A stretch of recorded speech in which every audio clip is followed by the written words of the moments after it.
الغابة والشجر لا تهدي الضياء لها يا قمر لا تهدي الضياء لها يا قمر. asalaamu calaykum waraxmatullaahi wabarakaatu.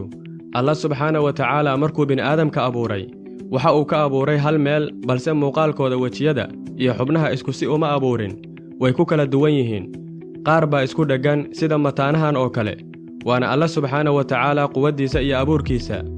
maantay halkan waxaan idinkugu soo gudbinayaa xaqiiqooyin ku saabsan mataanaha isku dheggan oo dunida ka yaabsaday, laguna magacaabo Abby iyo Brittany Hensel.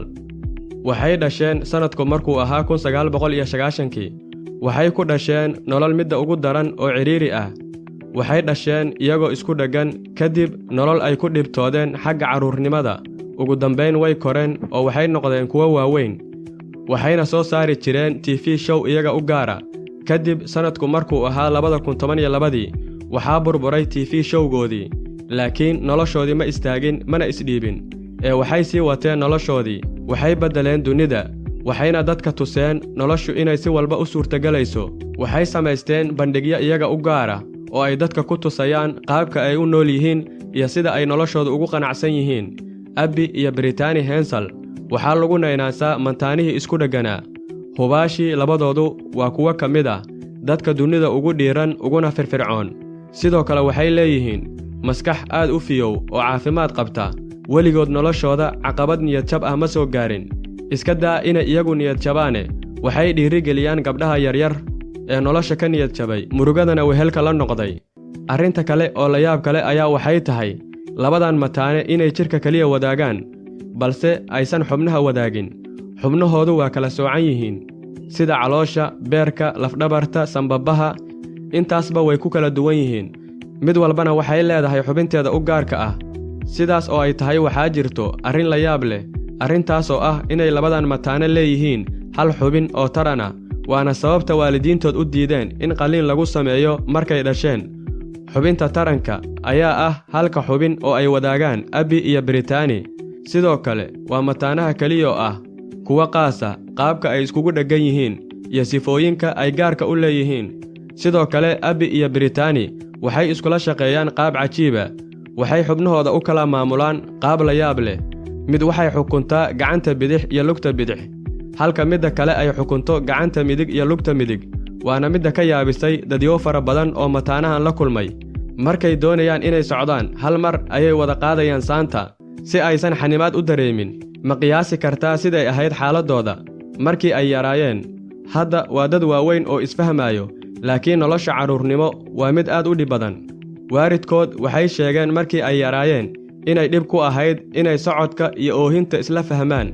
markii ay dhasheen labadooda, dhakhtarkoodii wuxuu sheegay in la kala sooci karo, laakiinse natiijadu aysan ahayn mid cad oo naftooda ayay ku waayi karaan, waayo labadoodu waxay qabaan hal xubin oo taran ah.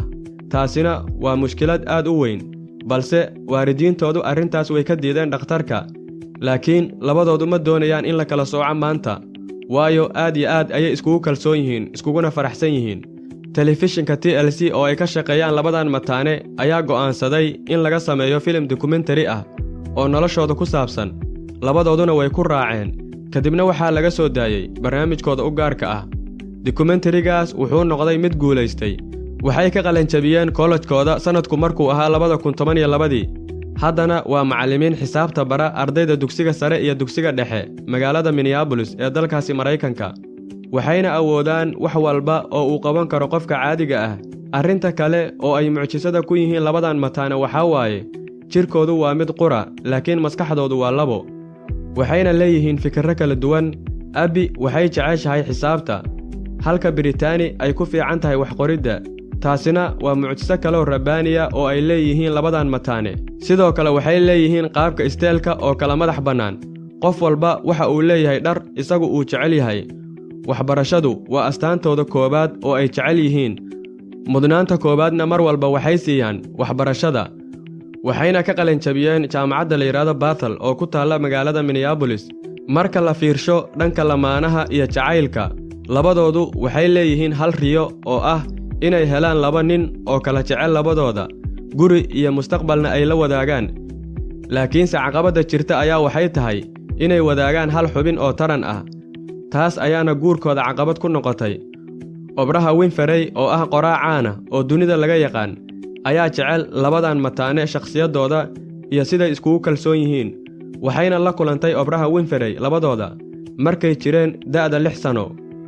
sidoo kale waxay jecel yihiin mar walba inay isboortiska noocyadiisa kala duwan ciyaaraan. sidoo kale waxaa jirto arrin la yaab leh. arrintaas ayaa ah inay leeyihiin 2 testi ama 2 dhadhan.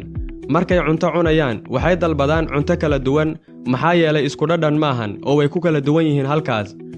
sidoo kale isku mar ma xanuunsadaan, waa Ilaahay amarkiisa. tan haddii madaxa laga haayo tan kale wax xanuuna ma dareemayso oo waa caadi. taasina waa Ilaahay maqaadiirtiis.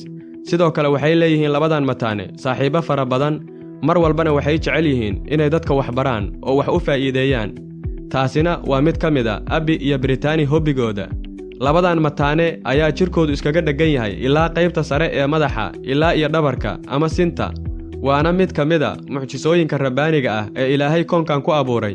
subxaan allah subxaan allah subxaan allah. waa walaalkiin Saki Cabdi Yaasiin.